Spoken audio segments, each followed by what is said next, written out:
नमामि चिन्मयं देवं सद्गुरुं ब्रह्मविद्वरम्।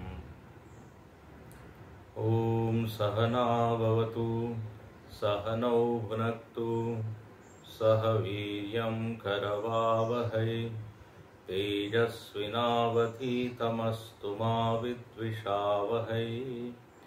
ॐ शान्ति शान्ति शान्तिः। आप्यायन्तु ममङ्गानि वाक्प्राणश्चक्षुश्रोत्रमथो बलमिन्द्रियाणि च सर्वाणि। सर्वं ब्रह्मोपनिषदं माहं ब्रह्म निराकुर्याम् मा ब्रह्म निराकरोत्। अनिराकरणमस्त्वनिराकरणं मे अस्तु। तदात्मनि निरतेय उपनिषत्सु धर्माः ते मयि सन्तु। ॐ शान्ति शान्ति शान्तिः। यद्वाचानभ्युदितं येन वागभ्युद्यते तदेव ब्रह्मत्वं विद्धि नेदं यदिदम् उपासते।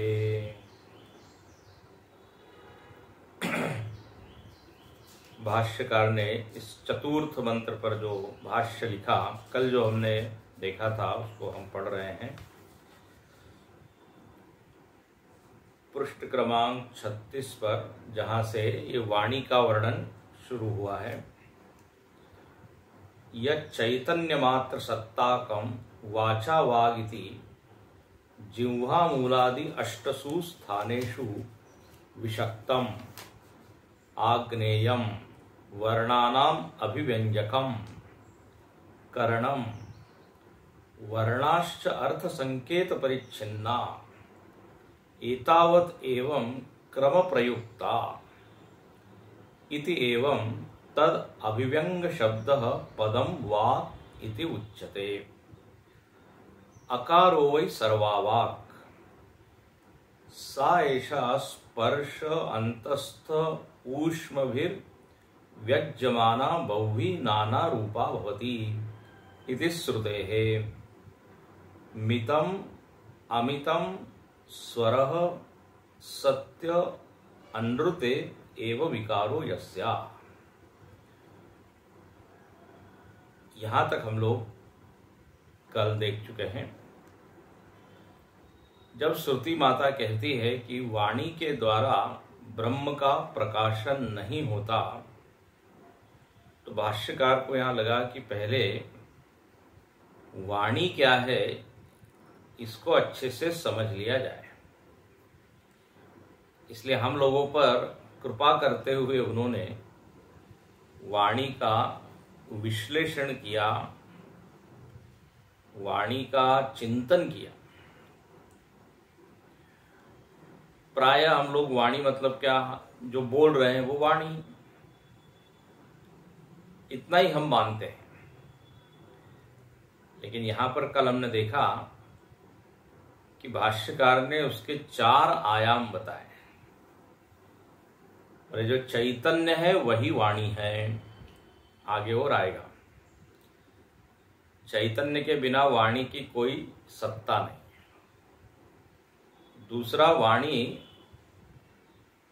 करण है, उपकरण है, वागेंद्रिय जिसको कहते हैं। और इस वागेंद्रिय के द्वारा जब श्वास बाहर निकलती है अलग अलग अवयवों को टकराते हुए, तो जो नाद उत्पन्न होता है, जो ध्वनि उत्पन्न होती है, वो भी क्या है, वाणी है।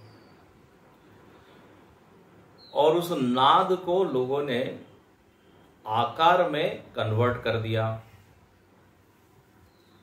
तो वही क्या बन गया, स्वर। अब ओम ये वास्तव में एक नाद है, लेकिन उस नाद को आपने लिख दिया एक कॉपी पर, उसका एक आकार बना दिया, तो उससे वर्णमाला बन गई, वर्ड आ गए, पद जिसको कहते हैं, शब्द कहते हैं। तो यह भी वाणी का ही क्या है, रूप है।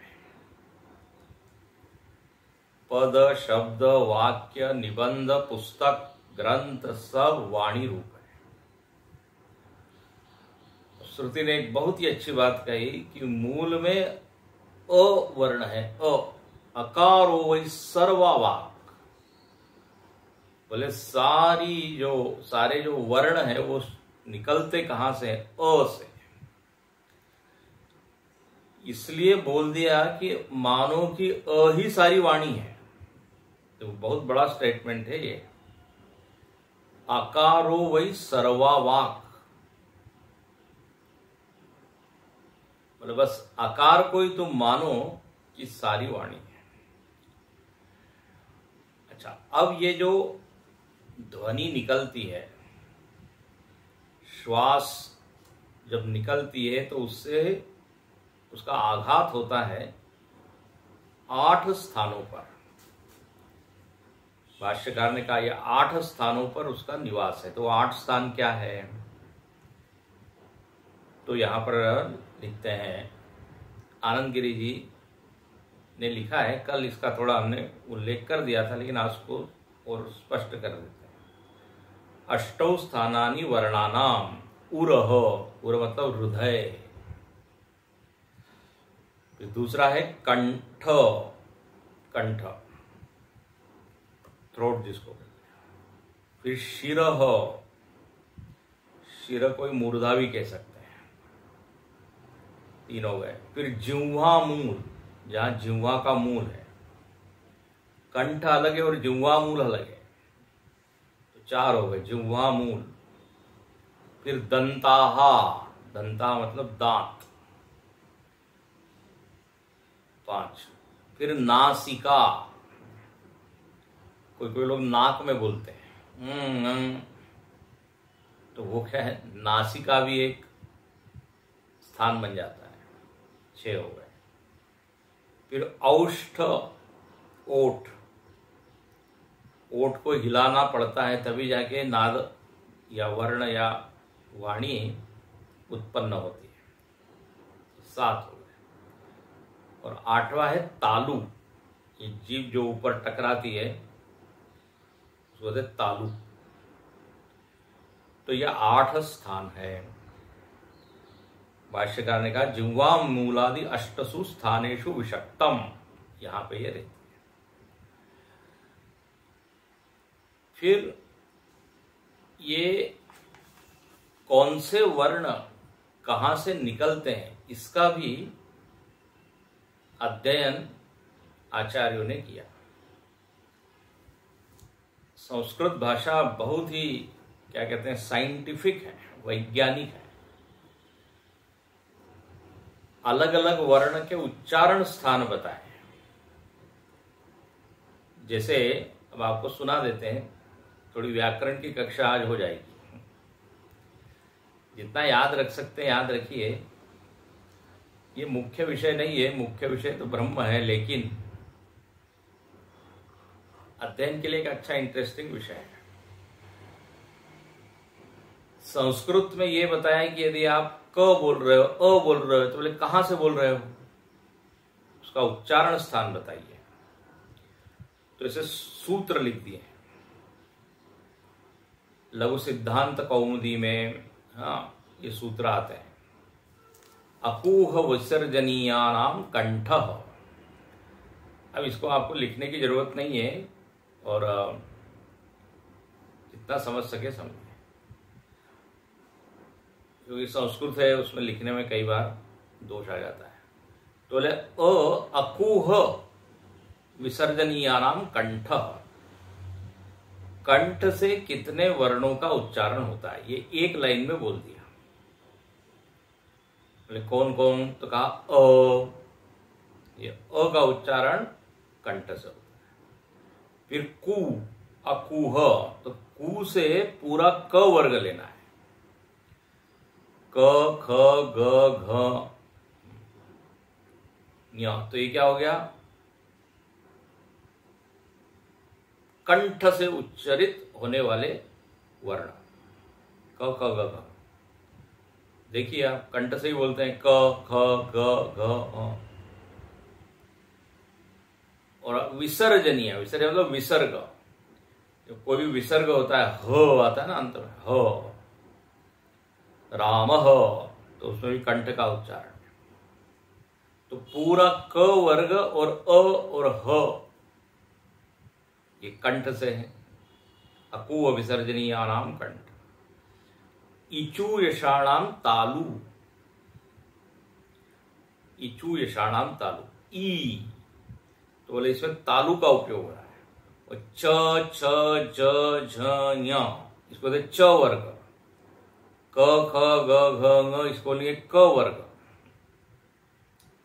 च छ ज झ ञ ये तालव्य है। ई च वर्ग और श, शंकर जी वाला श, तो ये तालु से इसका उच्चारण होता है। फिर कहते हैं ऋटु रसाणाम मूर्धा, रू ऐसे ट ठ ड ढ न, टू से ट वर्ग लेते, और र ये मूर्धा से उच्चरित होते हैं। रू मतलब ऋषि वाला रू, और टू मतलब ट वर्ग, और फिर र ये मूर्धन्य है। फिर देखिए ऋतु लसानाम दंताहा, तो सुन लीजिए, दांत से भी वर्णों का उच्चारण होता है, क्योंकि आघात होता है ना। तो बोले कौन से, लृ, लृ वर्ग शब्द यदि बोलना है, अक्षर बोलना है, ये संस्कृत में ही आता है लृ, हिंदी में ये नहीं है। तो लृ दंत वर्ण है। ऐसे त थ द ध न, तो तू से ये पूरा त वर्ग आ गया। तो इसको बोलने के लिए आपको जीभ को दांत में टकराना पड़ेगा। त थ द, इसको दंत वर्ण कहते हैं। जब दांत नहीं रहते हैं तो दंत वर्ण बोलना बड़ा कठिन हो जाता है, क्योंकि वो जीभ जो है वो दांत से टकराती तब आवाज निकलता है त, अब दांत है ही नहीं, जीभ बाहर निकल गई। तो बिना दांत के बोल के देखिए, त थ द, कंठ से बोल के देखिए। तो ऋतु लसानाम, स, स मतलब ये सरोते वाला स, तो ये भी दंत्य वर्ण है। तो ऋतु लसानाम दंत। ऐसे ही उपब्धमानियानाम औष्टः, ऊ का उच्चारण स्थान क्या है, तो औष्ट। आपको औठ को घुमाना पड़ता है तब जाके ऊ बनेगा। बिना होठ को हिलाए ऊ बोल के देखिए, दांत से ऊ बोलिए, अभी नहीं, बाद में क्लास के बाद। फिर प फ ब भ म, प वर्ग, ऊपू, पू से क्या लेना चाहिए, पूरा प वर्ग, प फ ब भ म। ये न तो तालु से, न मूर्धा से, न कंठ से। प के लिए आपको दोनों होठ को पास में लाना पड़ेगा तभी होगा। तो इस तरह से ये, फिर उसमें और बहुत सारे भेद है, ज्यादा में नहीं जाता। फिर एक है यमंगणानाम नासिका, न्य ङ म न, ये जो है नासिक, अनुनासिक कहते हैं। इसमें नाक का जो है उपयोग होता है, ङ। तो ये अंतिम वर्ण जो है पांचों इसके, यमंगणानाम नासिका। फिर ए देतो कंठ तालु, ए औ, ये कंठ और तालु। अब किन्हीं किन्हीं वर्णों के उच्चारण में दो दो की जरूरत पड़ती है, कंठ तालु, कंठ औष्ट, ऐसे कॉम्बिनेशन हो जाते हैं। तो ये जब हमने पहली बार पढ़ा तो बहुत आश्चर्य हुआ कि देखिए कितना बारीकी से अध्ययन किया गया है। हम तो शब्दों को धनाधन बोलते हैं और ये ध्यान ही नहीं रखते कि कहाँ से कौन सा वर्ण बोलना चाहिए। देखिए, शुद्ध भाषा बोलना मतलब क्या, जिसका जो उच्चारण स्थान है वहां से वो बोलना। श, श, स। तो एक दंत वर्ण है, एक मूर्धा है, एक तालव्य है, तीनों में फर्क फर्क फर्क हो गया।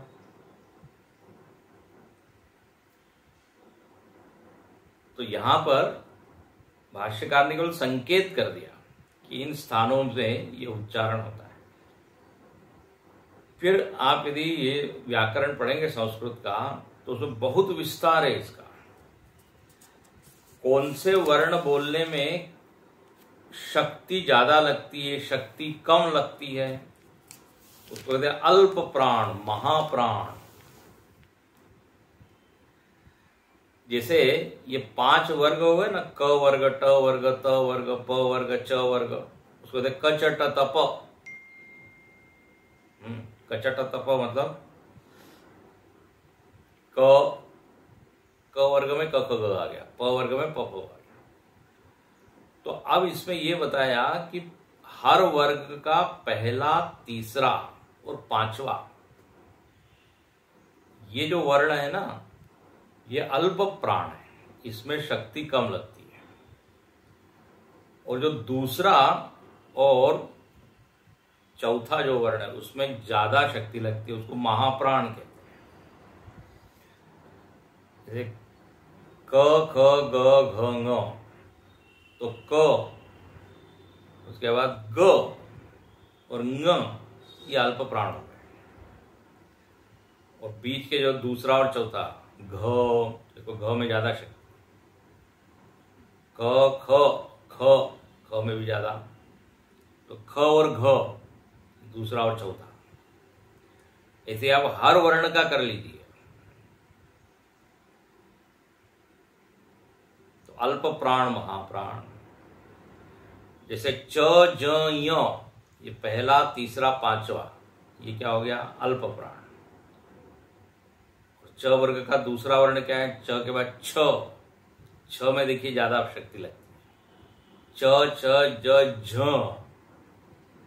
उसमें ज्यादा शक्ति लगती है, महाप्राण हो गया। ऐसे ट, ठ द्वितीय वर्ण है, महाप्राण हो गया। ट, ठ, ड, ढ चौथा वर्ण है।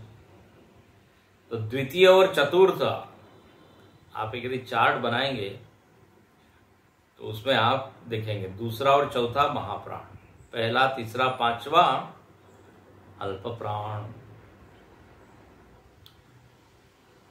फिर एक प्रयत्न होता है, किस वर्ण को बोलने में कौन सा प्रयत्न होता है, उसको कहते हैं आभ्यंतर प्रयत्न। बाह्य प्रयत्न, अंतरंग प्रयत्न। तो ऐसा बहुत विस्तार है इसका। फिर आप देखें वैदिक जो वाङ्मय है उसमें वर्णों का जो उच्चारण होता है उसमें उदात्त अनुदात्त भी होता है। ओम सहस्रशीर्षा पुरुषः सहस्राक्ष सहस्रपाद। तो किन्हीं वर्णों के ऊपर जोर लगाकर उनको ऊपर बोलना पड़ता है, उसको तो उदात्त, किसी को नीचे, कोई समाहार, सम। फिर रस्व, दीर्घ, अ, आ, जिसमें दुगुना टाइम लगता है उसको दीर्घ कहते हैं। अ से दुगुना आ, ई से दुगुना ई।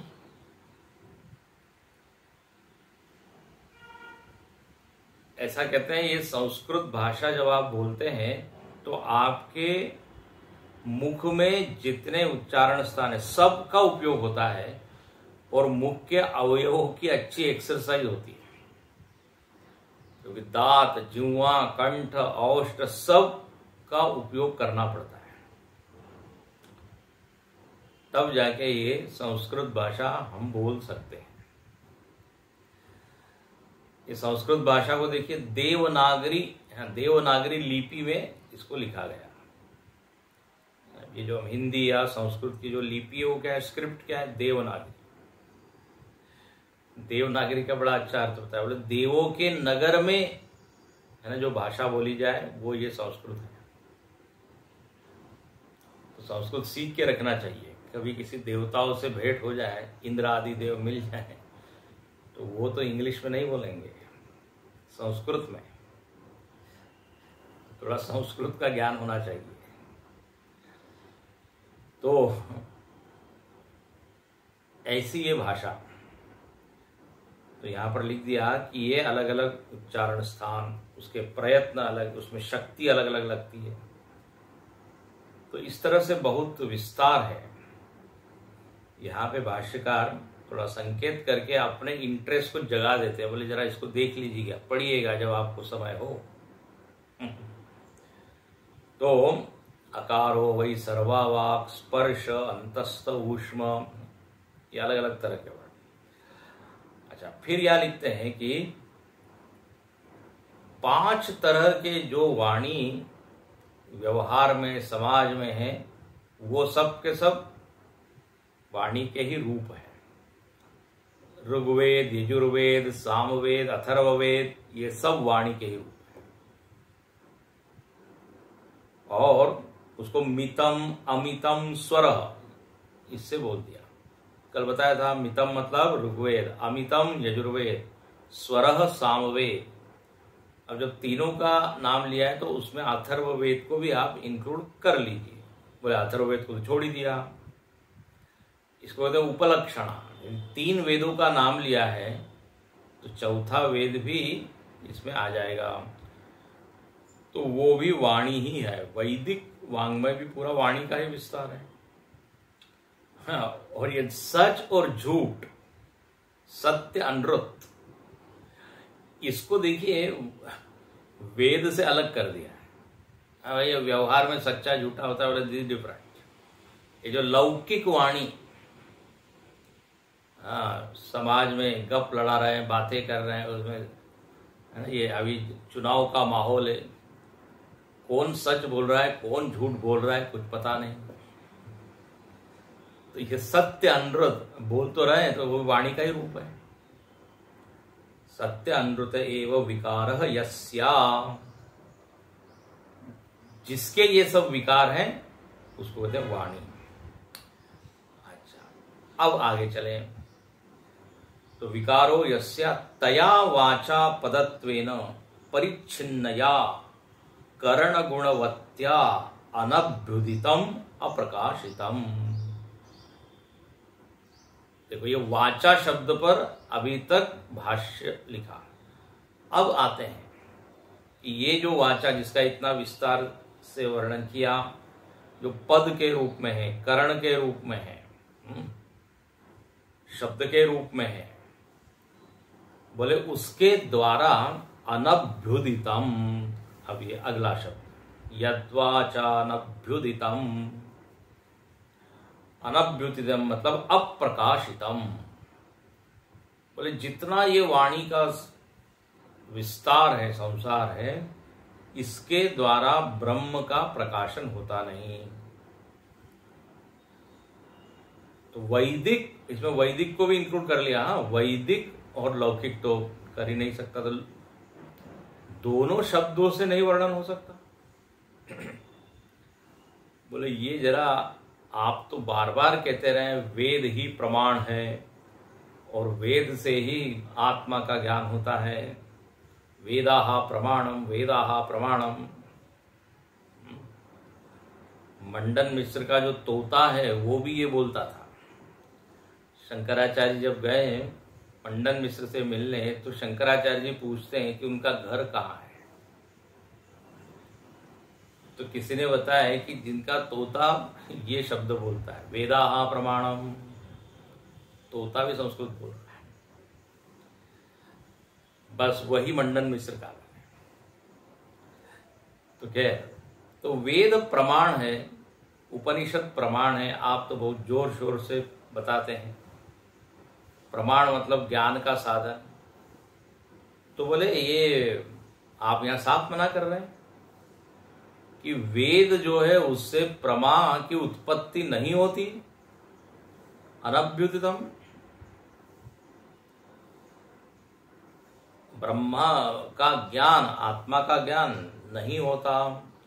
चलो लौकिक से हम समझ सकते हैं, लौकिक शब्द, लेकिन आपने तो वेद को भी इंक्लूड कर लिया, क्योंकि जब शब्द का वर्णन आया तो उसमें वेद भी शब्द रूपी है। तो फिर हम ये वेद क्यों पढ़े, फिर ये उपनिषद क्यों पढ़े? क्योंकि प्रकाशन ही नहीं होगा ब्रह्म का, आत्मा का। तो बोले ऐसा है, ये प्रमाण है, लेकिन प्रमाण का स्वरूप क्या है? यही ज्ञान का साधन है। उपनिषद इत्यादि,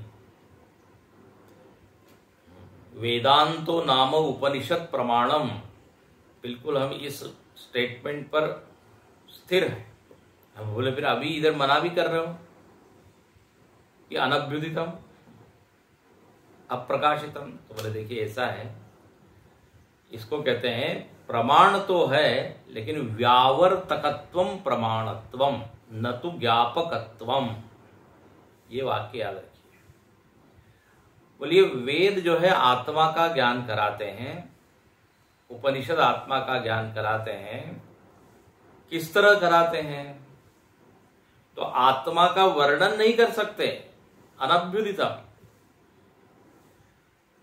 फिर किस रूप में? तो बोले आत्मा के अलावा जितनी चीजें हैं उसका व्यावर्तन करते हैं। ये सारे वाक्य उपनिषद के वाक्य।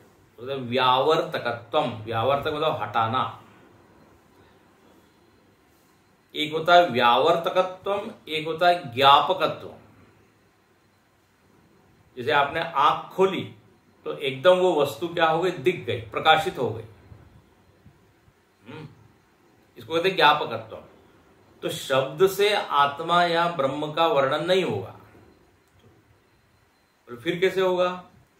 तो आत्मा के अलावा, ध्यान से सुनिएगा, ये बहुत महत्वपूर्ण पॉइंट है, जितनी चीजें हैं वाणी उसका वर्णन करेगी और फिर अंत में कह देगी कि जिसका वर्णन हमने किया ना, ये आत्मा नहीं है। तो जो बच गया वो आत्मा है। अब जैसे उदाहरण हम देते हैं, शब्द के द्वारा, ग्रंथों के द्वारा पंच कोशों का वर्णन हुआ। ये हो सकता है शब्द से, अन्नमय, प्राणमय इत्यादि बड़ा विस्तार से वर्णन हुआ। अब श्रुति क्या कहेगी? ये शास्त्र क्या कह रहे हैं? पंचकोशातीतम। ये बोले जिसका अभी वर्णन किया ना, इससे अतीत है आत्मा। बस मतलब इन पंचकोशों को हटा के आप देखिए तो जो वस्तु रहेगी वो आत्मा है। तो आत्मा के बारे में कुछ नहीं कहा, क्यों? वो हो नहीं सकता। वर्णन करने के लिए जो आलंबन चाहिए, हमने देखा था आलंबन, जाति, क्रिया, संबंध इत्यादि, कुछ न कुछ तो आधार चाहिए ना। वो यहां पे है नहीं उस तत्व में। आत्मदेव ऐसे हैं, इनका वर्णन करने के लिए कोई डेटा ही नहीं है। आज की भाषा में कहेंगे डेटा। जाति, गुण, क्रिया, संबंध। तो फिर ये वाणी क्या करेगी? बोले उसके अलावा जितना है ना उसका वर्णन खूब करेगी और फिर निषेध कर देगी। ये आत्मा नहीं है। Very interesting point. शरीरत्रय व्यतिरिक्तम, शरीर त्रय का बड़ा अच्छा वर्णन है। स्थूल शरीर, सूक्ष्म शरीर, कारण शरीर। किसी को लगेगा यही आत्मा का वर्णन हो रहा है, धीरे से ग्रंथ कह देंगे बोले इससे जो अलग है ना वो है आत्मा। अवस्थात्रयतीतम, अवस्थाओं का वर्णन, फिर उसका निषेध। जिसके ऊपर अवस्थाएं आ रही है वो आत्मा है। ये इसको कहते हैं व्यावर्तकत्वम प्रमाणत्व। आत्मबोध इत्यादि ग्रंथ में एक शब्द आता है अतद व्यावृत्ति, अतद व्यावृत्ति रूपेण। अतद व्यावृत्ति मतलब तद मतलब वो आत्मा, चैतन्य, आत्मदेव। अतद मतलब अनात्मा, जो आत्म तत्व नहीं। तो अतत का क्या कर देते हैं ग्रंथ, व्यावृत्ति हटा देते हैं, निषेध कर देते हैं। जो बच जाए वो क्या हो गया, तत्व। अब इसको आप लोगों ने पढ़ा होगा, जिन लोगों ने वेदांत का अध्ययन किया है, तटस्थ लक्षण एक होते हैं, और यहां पे जो हम बता रहे हैं वो व्यावृत्ति और एक स्वरूप लक्षण भी होते हैं। लेकिन ऐसा कहते हैं वास्तव में जो सच्चिदानंद इत्यादि उसको स्वरूप बता दिया जाता है कि आत्मा का स्वरूप सत है, चित है, तो बोले तो आप सीधे सीधे शब्द बोल रहे हैं। अब बहुत गहराई से जब आप जाएंगे तो ये समझ में आएगा कि असत का निषेध करने के लिए सत बोला है, वो भी व्यावृत्ति रूप ही है। जड़ता का निषेध कर दिया, जड़ जड़ जड़ जो चीजें वो आत्मा नहीं है, तो क्या बच गया, चेतन। डायरेक्ट शब्द ने चेतन नहीं कहा। अब लेकिन प्रारंभ में तो ऐसे ही लोग समझाने के लिए बोलते हैं आत्मा सच्चिदानंद है, ये स्वरूप लक्षण है, लेकिन वास्तव में उस आत्मा का वर्णन हो नहीं सकता शब्द से। पूरे ब्रह्मांड का वर्णन किया है और कह दिया ये आत्मा नहीं है, जिसके ऊपर ये ब्रह्मांड भास रहा है वो तत्व है। इसको वेदांत सार में कहते हैं अध्यारोप अपवाद शैली। थोड़ा कठिन कठिन शब्द बोल रहा हूं मैं। अध्यारोप मतलब सुपर इम्पोजिशन।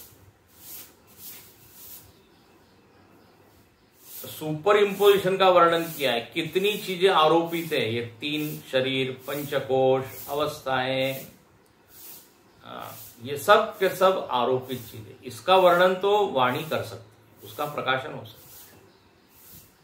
तो शास्त्र उसी का वर्णन करते हैं और फिर व्यावर्तन कर देते हैं।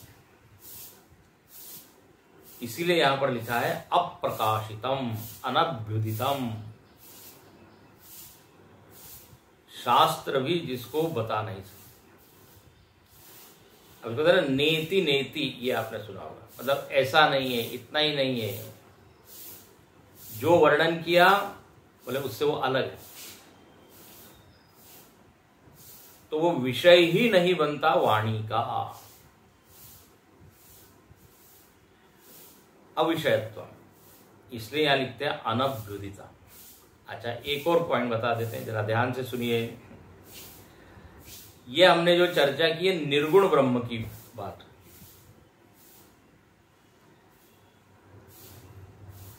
जैसे प्रहलाद जी ने भी, ध्रुव जी ने श्रीमद् भागवत में श्लोक आता है, जब भगवान ने उनको दर्शन दिया तो उन्होंने क्या कहा, यो अंतः प्रविश्य मम वाचम इमाम प्रसूक्ताम संजीवयत्यखिल शक्तिधर स्वधामना। ध्रुव जी ने बिल्कुल वही बात की जो अभी हमने कही। बोले महाराज आप हमारे भीतर बैठकर ये वाणी को प्रेरित कर रहे हैं। हाँ, तो आप कैसे हैं, अंतरंग में निर्गुण, आपका वर्णन हो नहीं सकता, लेकिन हम ये जानते हैं कि आपके कारण ये वाणी बोल रही है। देखो, अच्छा, जब हम सगुण ब्रह्म की चर्चा करते हैं तो वहां पर भी सब भक्त लोग क्या कहते हैं, वर्णन तो करते हैं भगवान का, लेकिन फिर क्या कहते हैं, वर्णन हो नहीं सकता। ये बड़ा इंटरेस्टिंग पॉइंट है। निर्गुण ब्रह्म का वर्णन शब्द से नहीं हो सकता क्योंकि वो विषय ही नहीं बनता, कोई आलंबन ही नहीं है, नो डेटा। लेकिन जब राम, कृष्ण, शिव जी, हनुमान जी, है ना, इनकी जब बातें करते हैं तो ये विषय तो बनते हैं वाणी के, उनके रूप का वर्णन हो रहा है, गुण का वर्णन हो रहा है, लेकिन फिर भी क्या कहते हैं, बोले आपका वर्णन हो नहीं सकता। तो विषय बनते हुए भी वर्णन नहीं हो पा रहा है, इसका क्या मतलब है, तो यहां पर इसका मतलब होता है कि आपके गुण इतने हैं, आपके रूप इतने हैं, आपकी लीलाएं इतनी है कि वो विषय तो बन रही है इंद्रियों का, शब्द का, लेकिन वर्णन हो नहीं सकता। वर्णन न होने का हेतु अनंतता है, और निर्गुण ब्रह्म का वर्णन न होने में अविषयत्व हेतु है। फर्क समझ में आ रहा है? निर्गुण ब्रह्म कभी आंख के सामने आ ही नहीं पाता, तो कैसे वर्णन करें? लेकिन यहां तो आंख के सामने है, फिर भी आप कहते हैं नहीं बताया जा सकता, तो उसका मतलब है कि आपका व्यक्तित्व इतना महान है कि जितना भी हम लिखते हैं, लिखति यदि गृहीत्वा शारदा सर्वकालम तदपि तव गुणानाम ईश पारम न याति। समुद्र की स्याही कर दो और जितने पेड़ है उनकी कलम बना दे, फिर भी भगवान के गुण को बताया नहीं जा सकता। तो अनभ्युतितम हो गया कि नहीं? अप्रकाशितम। तुम्हारी गत मत तुम ही जानो, नानक जी लिखते बोले आपकी गति, आपकी मति, आपकी कृति ये आप ही जानिए। हमारी बुद्धि तो जरा सी बुद्धि, अल्प। राम अनंत अनंत गुण अमित कथा विस्तार, ये राम स्वरूप तुम्हार वचन अगोचर बुद्धि पर। वाल्मीकि जी देख रहे हैं राम जी को सामने, और फिर भी कहते हैं वचन अगोचर, वाणी से वर्णन नहीं हो सकता।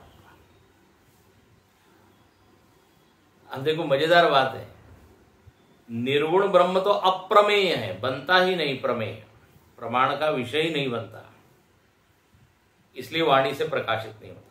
यहां पे सामने है, लेकिन फिर भी शांतम शाश्वतम अप्रमेयम अनगम निर्वाण शांति प्रदम। गोस्वामी तुलसीदास जी ने राम जी का वर्णन किया, वर्णन करते हुए कि आप शांत है और अप्रमेय है। मतलब मेजर नहीं किया जा सकता। अप्रमेय मतलब कौन सी लीला आप करोगे, किस लीला का क्या उद्देश्य है, कितने अवतार आप लोगे। कहते हैं धूल के कण आप गिन सकते हैं, लेकिन भगवान के कितने अवतार है ये नहीं गिन सकते, ऐसा लिखा हुआ।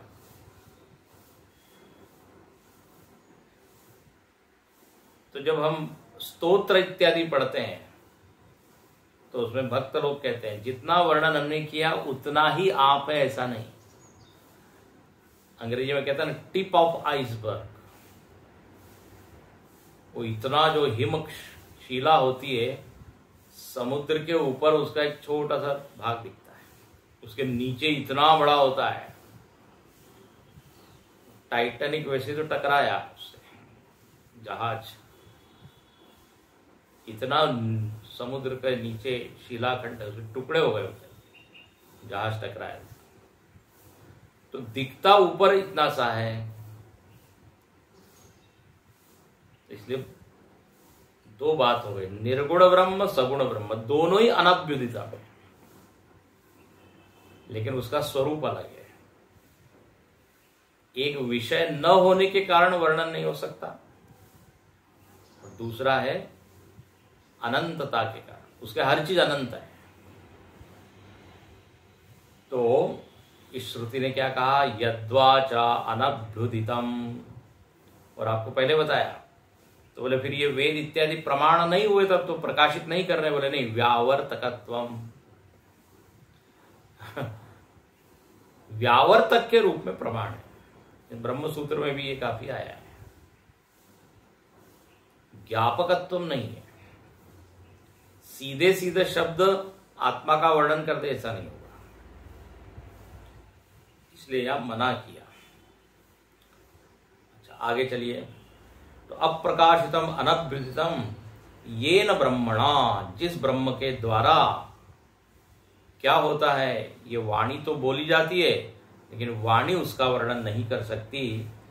विवक्षिते अर्थे सकरणा वाग अभ्युद्यते चैतन्य ज्योतिषा प्रकाश्यते प्रयुज्यते इति एतत्। अब यह भाष्यकार कहते हैं कि वाणी के का तो विषय ब्रह्म नहीं बनता, ये वाणी वास्तव में कौन है?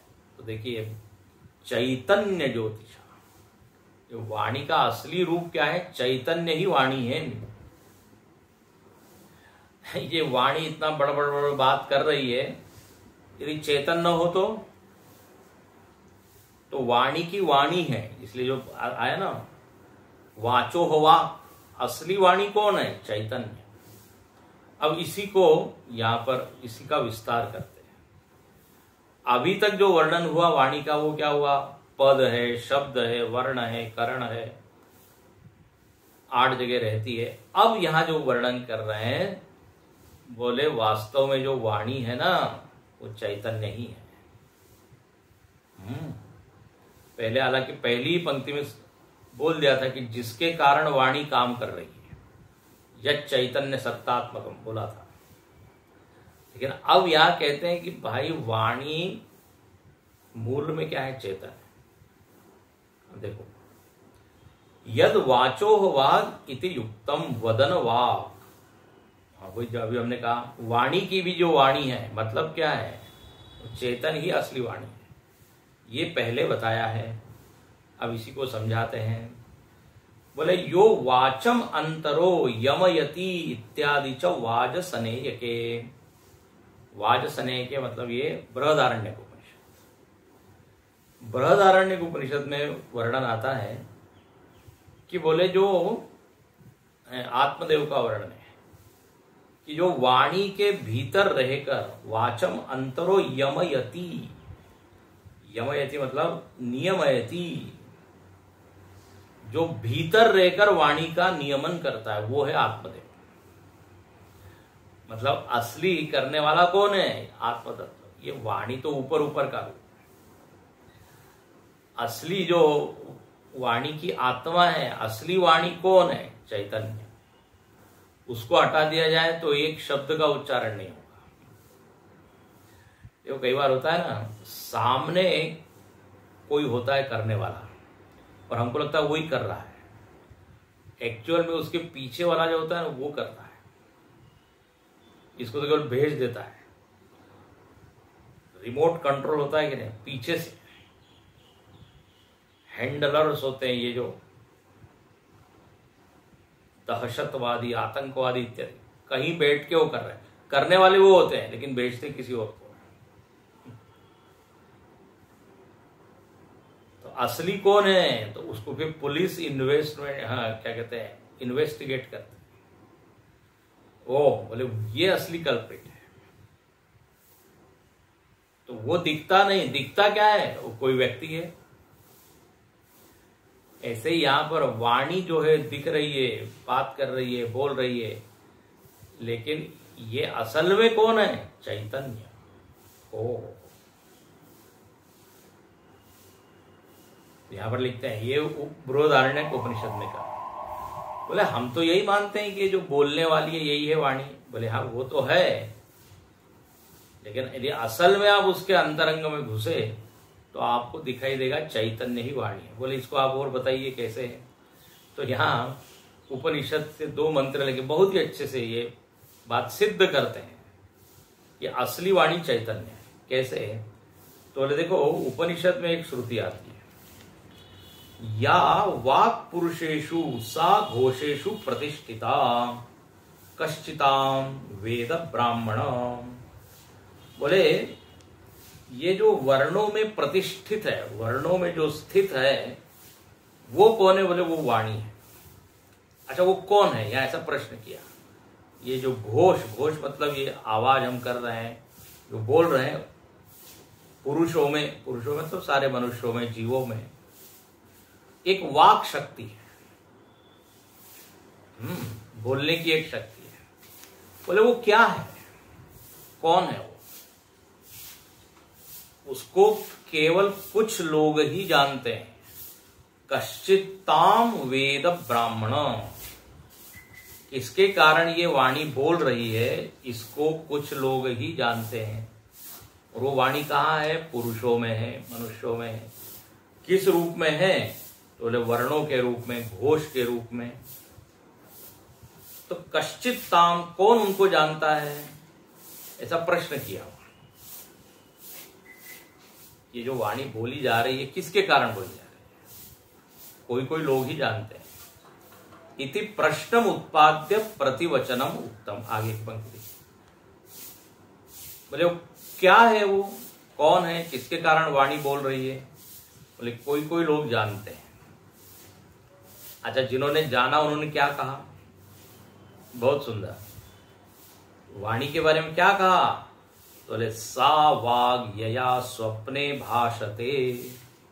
बोले वाणी वो है जिसके द्वारा स्वप्न में व्यक्ति बोलता है। देखो देखो देखो कैसा है बताया जा रहा है। स्वप्न में हम बोलते हैं, ठीक है? तो जरा बताइए, स्वप्न में तो हमारा मुख बंद रहता है, कोई श्वास निकलती नहीं है मुख से, 8 स्थानों से, और फिर भी सपने में खूब चर्चा चल रही है, बोल रहे हैं हम। तो बोले जिसके कारण वो स्वप्न में हम बोल रहे हैं ना, वो है वाणी। सा वाग यया स्वप्ने भाषते। यया, जिसके द्वारा स्वप्न में हम बोलते हैं, वो है वाणी। अब ये वाणी जो पद, वर्ण, शब्द, करण, इस रूप में जो वाणी थी, वो वाणी तो स्वप्न में लीन हो गई है। आपका मुख बंद है, बोल नहीं रहे, लेकिन स्वप्न में तो चर्चा हो रही। तो बोले वो कहां से हो रही, वो कैसे हो रही? तो बोले स्वप्न में चैतन्य तो है ना, आप मरे तो नहीं है। देखो कितना सुंदर सिद्ध कर दिया कि चैतन्य ही वाणी है, जैसे स्वप्न में है। स्वप्न में हम बोलते हैं कि नहीं? एक महात्मा के पास एक व्यक्ति गया, बोले हमने स्वप्न में शंकराचार्य जी को देखा। अरे बोले वाह, बहुत ही बढ़िया, ऐसे सपने आए तो अच्छे लक्षण है। बोले अभी और सुनिए, शंकराचार्य से भेंट हुई, फिर क्या हुआ? बोले शंकराचार्य जी ने शास्त्रार्थ के लिए हमको बुलाया, आमंत्रित। फिर शंकराचार्य से शास्त्रार्थ हुआ। अब देखो वाणी हुई ना। आत्मा जी ने बोला अरे वाह। वो व्यक्ति कहने लगा उसके बाद आगे सुनिए, उस शास्त्रार्थ में हमने शंकराचार्य जी को पराजित कर दिया। शंकराचार्य जी बोलने लगे साधु साधु, आपका विजय हो, विजय। ये व्यक्ति बड़ा खुश हो रहा है बताते हुए। महात्मा जी ने कहा जो शंकराचार्य जी थे ना, वो भी आप ही थे, पराजित होने वाले भी आप ही थे और जीतने वाले भी आप ही थे। ज्यादा खुश होने की जरूरत नहीं। ये अच्छा लक्षण है। आपने निश्चित ही जागृत अवस्था में शास्त्रार्थ को पढ़ा होगा और इमेजिन किया होगा, वही स्वप्न में क्या हो गया, प्रकट हो गया। हालांकि यहां विषय क्या है? स्वप्न में आपने बोला, बात की, तो बोले इसका मतलब वाणी वहां पर भी है। बस बस बोले यही असली वाणी है, चैतन्य ही। तो सा वाग यया स्वप्ने भाषते। अच्छा, और आगे इसी को अच्छे से बताते हैं, इतना बोल के एक अगला वाक्य पढ़ के पूर्ण करें। सा ही वक्तु वक्तिर नित्या वाक् चैतन्य ज्योतिष स्वरूपा। आ गया। बोले ये जो वाणी है ये चैतन्य ज्योतिष स्वरूप है, केवल करण रूप और वर्ण रूप नहीं है, वो भी उसका एक रूप है, बट असली रूप क्या है? चैतन्य रूपा। वक्तु वक्ति नित्या, और ये जो वाणी है ये नित्य है। जो अभी तक हमने वाणी का रूप देखा वो क्या था? वो अनित्य था। जब आप बोल रहे हो तो वो व्यक्त हो रही है, जब नहीं बोल रहे हैं लीन हो गई है, नित्य नहीं है। जब कोई व्यक्ति मौन बैठा है तो हम क्या बोलते हैं, बोले अभी ये कुछ भी बोल नहीं रहा है, मतलब इसकी वाणी मानो कि इसका वाणी मानो है ही नहीं। लेकिन एक वाणी ऐसी है जो नित्य है, तो जागृत स्वप्न सुषुप्ति सब में वो क्या है, नित्य है, वो चैतन्य रूपा है ना, बड़ा इंटरेस्टिंग। और इसका समर्थन करा देते हैं। एक श्रुति बोलती है, नहि वक्तुर्वक्ते विपरिलोपो विद्यते इति श्रुते। बोले वक्ता की वाणी का लोप नहीं होता। तो कौन सी वाणी है, चैतन्य। क्योंकि वाणी, बाकी जो वाणी है उसका तो लोप होता है। अब क्लास का समय हो रहा है तो ये वाणी को हमको भी क्या करना है, लुप्त करना है, मौन करना है, लीन करना है। तो ये वाणी तो आने जाने वाली है, लेकिन जो वाणी का असली रूप है वो चैतन्य, वो नित्य ज्योति स्वरूप। इसीलिए आचार्य ने उत्तर दिया था कि जो तत्व है वो क्या है, वाचोह वाचम। ये तो यद वाचा अनभ्युदितम येन वागभ्युद्यते, इसकी चर्चा यहां हो गई। अब आगे कल देखेंगे। ओम पूर्णमदः पूर्णमिदं पूर्णात् पूर्णमुदच्यते पूर्णस्य पूर्णमादाय पूर्णमेवावशिष्यते। ओम शांति शांति शांति। हरि ओम। श्री गुरुभ्यो नमः। हरि ओम।